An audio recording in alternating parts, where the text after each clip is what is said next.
যখন কোনো বান্দা সূরা ফাতিহার একটা করে আয়াত বলে আলহামদুলিল্লাহি রাব্বিল আলামিন, সঙ্গে সঙ্গে আল্লাহ জবাব দিয়ে বলেন হামিদানি আবদি, বান্দা তুই আমার প্রশংসা করলি।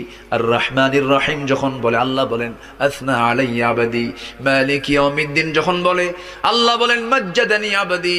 এরপরে যখন বলে ইয়াকা না'বুদু ওয়া ইয়াকা নাস্তাঈন পর্যন্ত যখন বলে আল্লাহ বলেন বান্দারে তুই আমার কাছে কি চাস, প্রাণ খুলে চা রে বান্দা।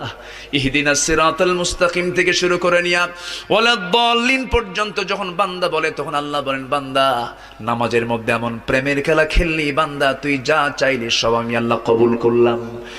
ওই বান্দা যখন রুকুতে যায় আল্লাহ তখন অস্থির হন। ওই বান্দা যখন সিজদায় যাওয়ার জন্য প্রস্তুতি নাই, সমস্ত ফেরেশতাকে ডাক দিয়ে বলেন ও ফেরেশতারা, এই বান্দাগুলো আমাকে দেখলো না, রাসূলকে দেখলো না, কোরআনকে দেখে হাদিসকে বিশ্বাস করে আমাকে খুশি করার জন্য তার সবচেয়ে